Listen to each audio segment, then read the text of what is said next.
Good morning students. मैं आपकी हिंदी की टीचर नीतू जैन। आज हम बसंत में पाठ 7 क्या निराश हुआ जाए पढ़ेंगे। सारे बच्चे अपनी अपनी बसंत की बुक निकालिए। पाठ 7 क्या निराश हुआ जाए, पेज नंबर 34। ठीक है, इसमें क्या है, ये क्या निराश हुआ जाए, ये लेखक हैं हजारी प्रसाद द्विवेदी। ये निबंध शैली है। ठीक है, इसमें क्या है कि लेखक कह रहा है कि क्या हमें निराश होना चाहिए अपने जीवन में, क्योंकि क्या ना हमारे साथ जीवन में कभी अच्छे कभी बुरे वक्त आता ही है। कभी हमें अच्छे लोग मिलते हैं तो कभी हमें बुरे लोग मिलते हैं, कभी हमारे साथ अच्छा होता है तो कभी हमारे साथ बुरा होता है। इन सब चीज़ों से क्या इंसान को निराश हो जाना चाहिए, इसके बारे में ही लेखक ने बताया है। चलिए पढ़ते हैं अपन। मेरा मन कभी कभी बैठ जाता है। समाचार पत्रों में ठगी, डकैती, चोरी, तस्करी और भ्रष्टाचार के समाचार भरे रहते हैं। आरोप प्रत्यारोप का कुछ ऐसा वातावरण बन गया है कि लगता है देश में कोई ईमानदार आदमी ही नहीं रह गया। हर व्यक्ति संदेह की दृष्टि से देखा जा रहा है। जो जितने ही ऊंचे पद पर हैं उनमें उतने ही अधिक दोष दिखाए जाते हैं। एक बहुत बड़े आदमी ने मुझसे एक बार कहा था कि इस समय सुखी वही है जो कुछ नहीं करता। जो कुछ भी करेगा उसमें लोग दोष खोजने लगेंगे, उसके सारे गुण भुला दिए जाएंगे और दोषों को बढ़ा चढ़ाकर दिखाया जाने लगेगा।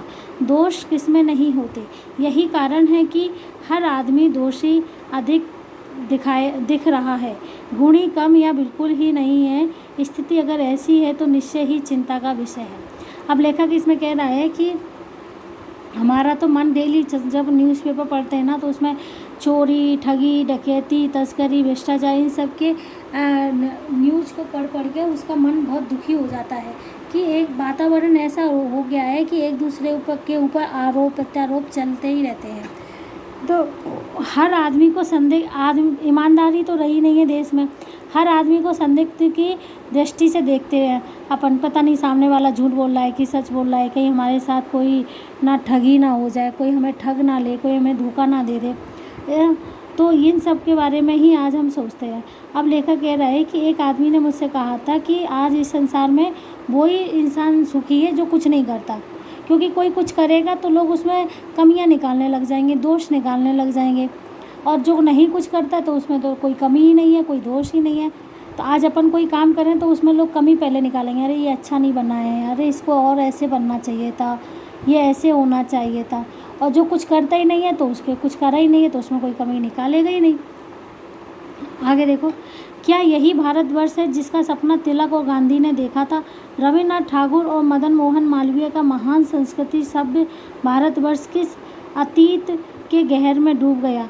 आर्य और द्रविड़, हिंदू और मुसलमान, यूरोपीय और भारतीय आदर्शों की मिलन भूमि मानव महासमुद्र क्या सूख ही गया। मेरा मन कहता है ऐसा हो नहीं सकता। हमारे महान मनीषियों के सपनों का भारत है और रहेगा।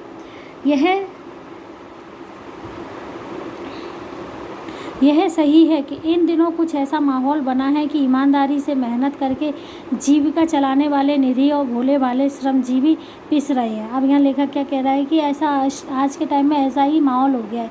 जो ईमानदारी से और मेहनत से अपना घर खर्च चला रहे हैं, अपने जीविका उपार्जन कर रहे हैं, भोले भाले लोग हैं, वो ही लोग पिस रहे हैं। और झूठ तथा फरेब का रोजगार करने वाले फल फूल रहे हैं। ईमानदारी को मूर्खता का पर्याय समझा जाने लगा है। सच्चाई केवल भीरू और बेबस लोगों के हिस्से पड़ी है।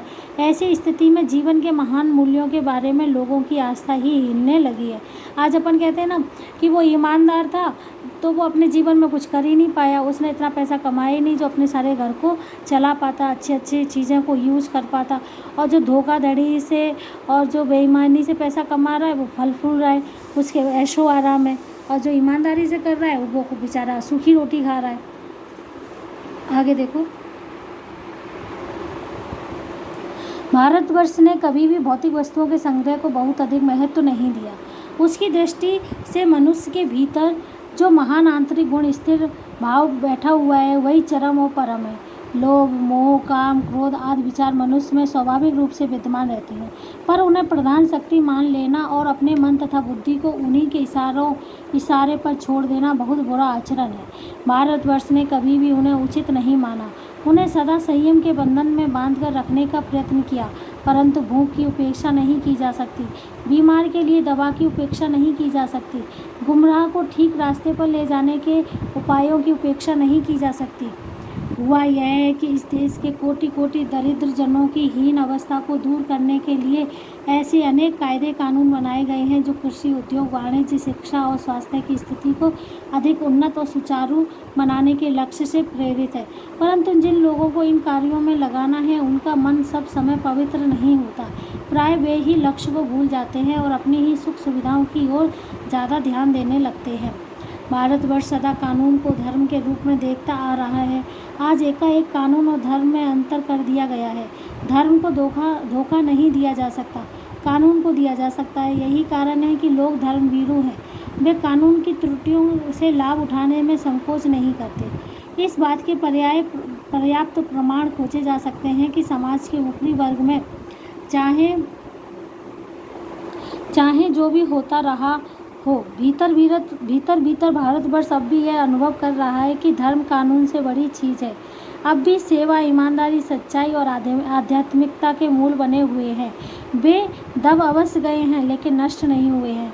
आज भी वह मनुष्य से प्रेम करता है, महिलाओं का सम्मान करता है, झूठ और चोरी को गलत समझता है और दूसरों को पीड़ा पहुंचाने को पाप समझता है। हर आदमी अपने व्यक्तिगत जीवन में इस बात का अनुभव करता है। समाचार पत्रों में जो भ्रष्टाचार के प्रति इतना आक्रोश है, वह यही साबित करता है कि हम